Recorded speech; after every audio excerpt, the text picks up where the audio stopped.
शिव शंभो स्वयंभो भो शंभो शिव शंभो स्वयंभो भो शंभो शिव शंभो स्वयंभो भो शंभो शिव शंभो स्वयंभो भो शंभो शिव शंभो स्वयंभो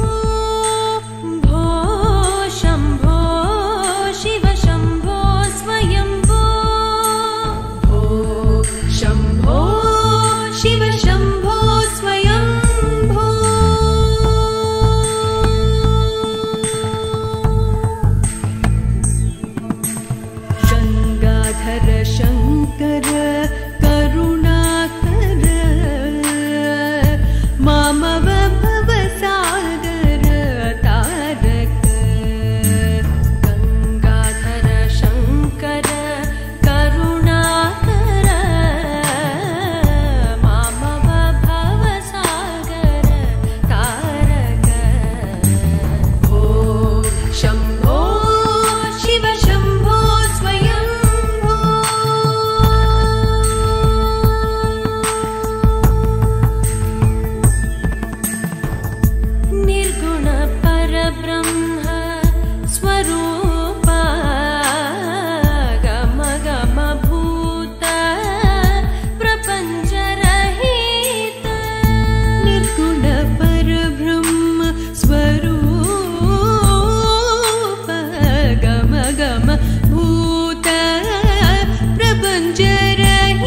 எப்படி இருந்துச்சு? ஓ, தேங்க்யூ சார். 1.5 மாதம் டெடிகேஷன். வீட்டில் எப்படியாச்சும் சொல்லி சமாளிச்சுட்டு வீடை சமாளிச்சுட்டு கிளாஸுக்கு வரணும். அந்த கஷ்டம்லாம் இவங்களுக்கு தான் தெரியும் எப்படி இருக்குது.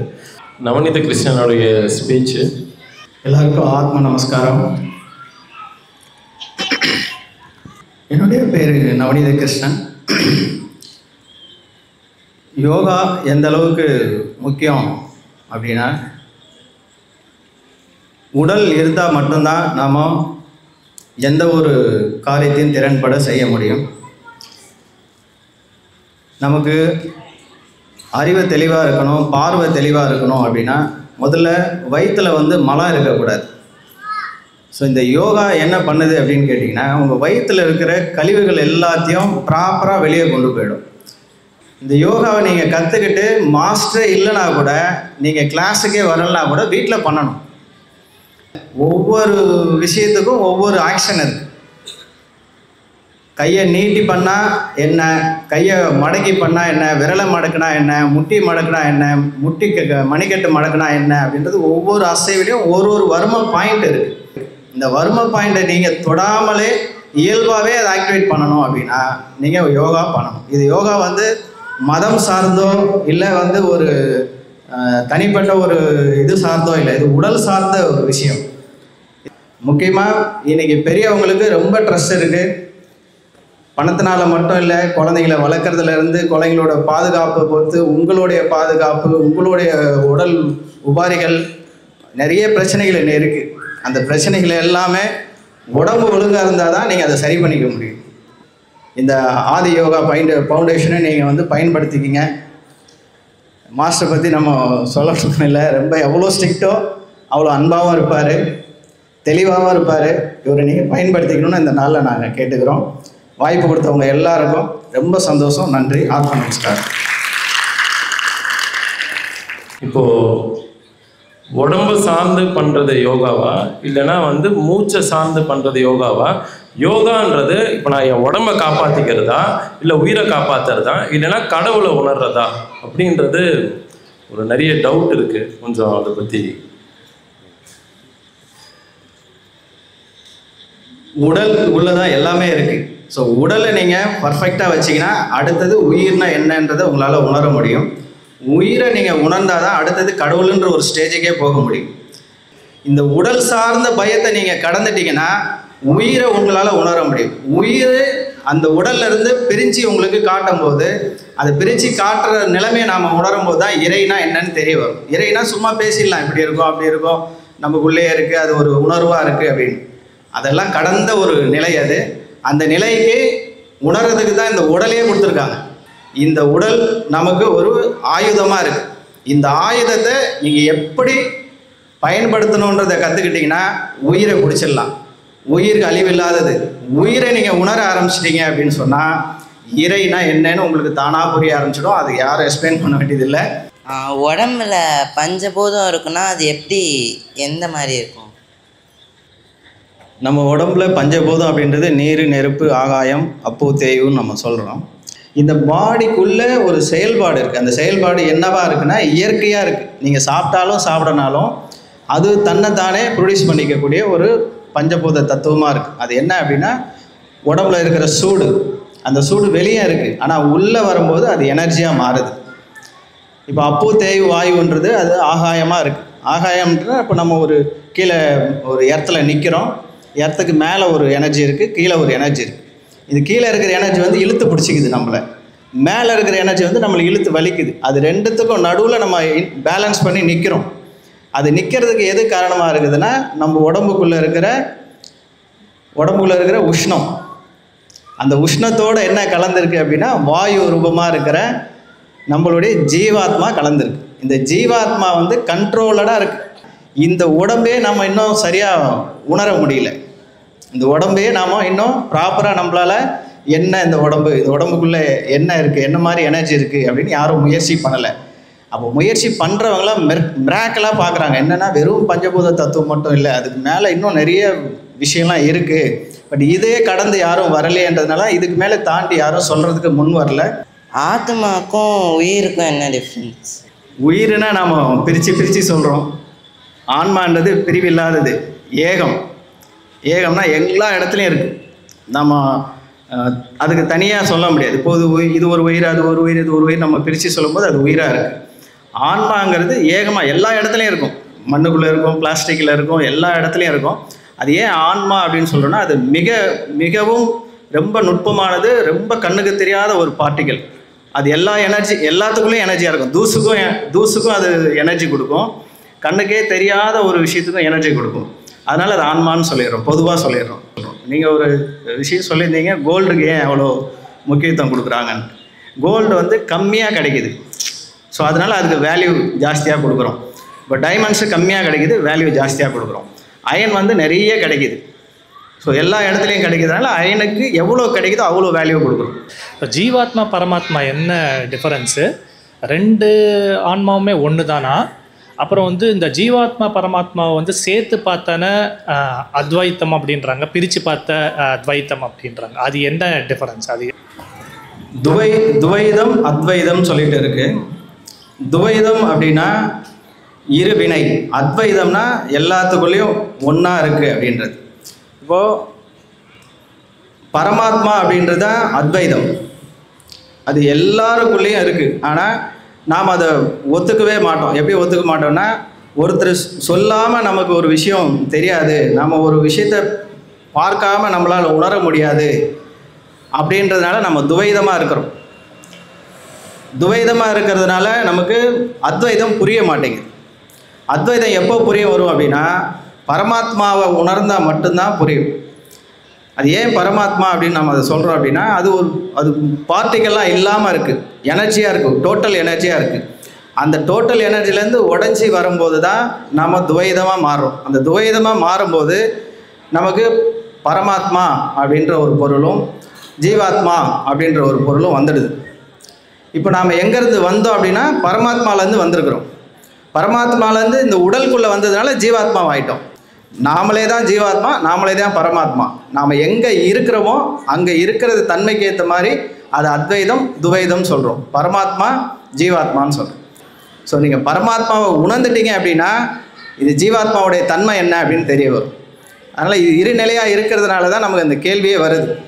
ஆக்சுவலி இந்த புக்கு ரெடி பண்ணது வந்து அரவிந்த் தான். இப்போ ஜீவாத்மா பரமாத்மா பற்றி பேசினாங்க இல்லையா, இந்த பொசிஷன் இதான் தியானம் பண்ணுற நிலை. கண்கள் வந்து மேல் நோக்கி இருக்கும். இந்த மாதிரி இருக்கும்போது தான் அண்ணன் சொன்னது, அந்த ஜீவாத்மா என்பது பரமாத்மாவாக ப்ராசஸில் ப்ராக்டிஸ் பண்ணி நடந்து அந்த கடந்து செல்ல முடியும். என் பேர் அரவிந்த். மாஸ்டருக்கும் எனக்கும் ரிலேஷன்ஷிப் நீங்கள் பார்த்தீங்கன்னா வந்து 2023 வந்து நார்மலாக எல்லாரும் யோகா ஜாயின் பண்ணுற மாதிரி தான் வந்து நானும் மாஸ்டர்கிட்ட ஜாயின் பண்ணேன். பண்ணும்போது 2023 மேலே வந்து ஒரு ஃபோட்டோ எடுத்தேன்.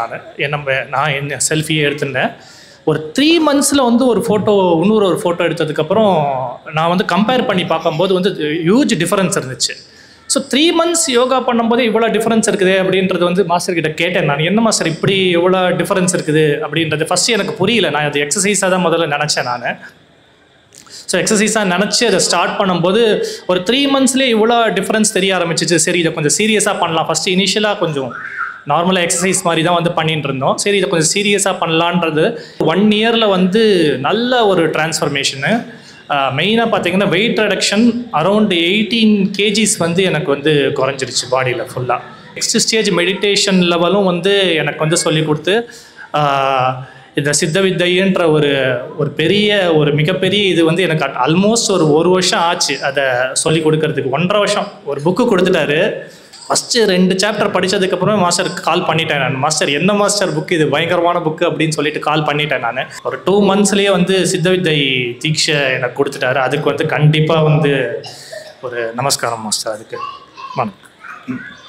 ஆதி யோகாவில் சொல்லி கொடுக்குற கம்ப்ளீட் சிலபஸை டாப் டு பாட்டம் ஃபஸ்ட்லேருந்து லாஸ்ட் வரைக்கும் ஒரு டயட்டாக இருக்கட்டும், நான் சொன்ன மாதிரி அந்த வார்மப்பாக இருக்கட்டும், எல்லாம் எப்படி பண்ணுறதுன்றது ஆதி யோகா சிலபஸை ஃபுல்லாக நான் எழுதிட்டேன் அவருக்காக. ஸோ இப்படி தான் ஆரம்பிச்சிச்சு. அந்த புக்கை ஃபுல்லாக எழுதியாச்சு. எழுதி ஒரு 1 monthல இது கண்டிப்பாக நீங்கள் பாருங்கள். அந்த புக் அவைலபிள், அமேசான்லேயும் அவைலபிள், இங்கேயும் இருக்குது. ஆக்சுவலாக சாரை பார்த்தது பார்த்தீங்கன்னா எனக்கு ஸ்போர்ட்ஸ் விளையாடும்போது பேக் பெயின் இருந்தது. ஸோ பேக் பெயின் ட்ரீட்மெண்ட்காக தான் சாரை போய் வில்லிவாக்கத்தில் பார்த்தேன். ஸோ பார்க்கும்போது அவரோட வே ஆஃப் ஸ்பீச், தெரப்பி எல்லாமே டிஃப்ரெண்ட்டாக இருந்தது. மணி மோட்டிவே இல்லை. ஸோ அவங்கக்கிட்ட வர கிளைண்ட்டு நல்லா ட்ரீட்மெண்ட் கொடுத்து அவங்கள நல்லா ஃபிட்டாக கொண்டு வரணுன்றதில் அவர் ரொம்ப தெளிவாக இருந்தார். டிசிப்ளின்டாக இருக்கும். நம்ம ஆதி யோகா ஃபவுண்டேஷன் வந்து ரொம்ப டிசிப்ளின்டாக இருக்கும். ஸோ நான் அங்கே வந்து சாரை ட்ரீட்மெண்ட் பார்த்து இன்ஸ்பயர் ஆகி அங்கே இருந்த குழந்தைங்க அவங்க பண்ணுற way of approach, training mechanism எல்லாமே நல்லா இருந்தது. சார் நல்லா பண்ணிகிட்ருக்காரு. Thank you sir. யோகான்றது எல்லோரும் என்னமோ ரிலீஜியஸ் பெர்ஸ்பெக்டிவாக யோசிச்சுட்டு இருக்காங்க. அது கிடையவே கிடையாது. எல்லாருமே யோகா பண்ணோன்னா இன்னும் லைஃப் நல்லா லீட் பண்ணோம் அப்படின்றத நான் சார் மூலயமா கற்றுக்கிட்டேன்.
ஜீவாத்மாலேருந்து பரமாத்மா பற்றி நம்ம டிஸ்கஸ் பண்ணதை ஒரு சின்ன எக்ஸ்பீரியன்ஸ் பண்ணிடலாம். இத்தனை பேர் கூடி இருக்கும்போது தியானம் கண்டிப்பாக செய்யணும்.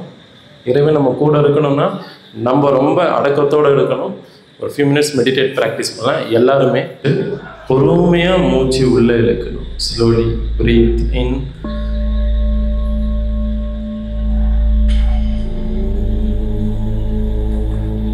Breath out.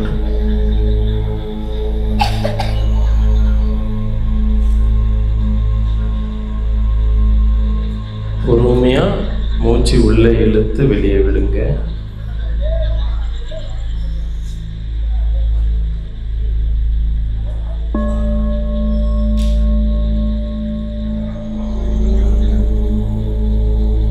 அதை நிதானமாக செய்யுங்க. நிதானமாக பண்ணுங்க.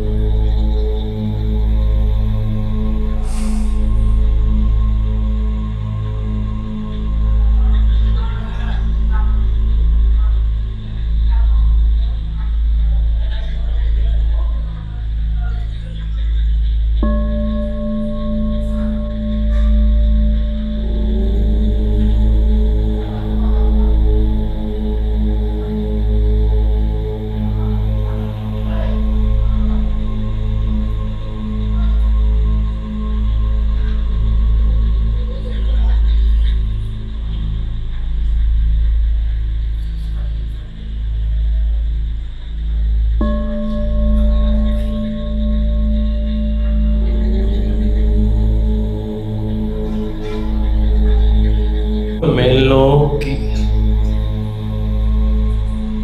நெத்திக்கு நடுவுல புருவ மத்தியில கவனம் இருக்கணும்.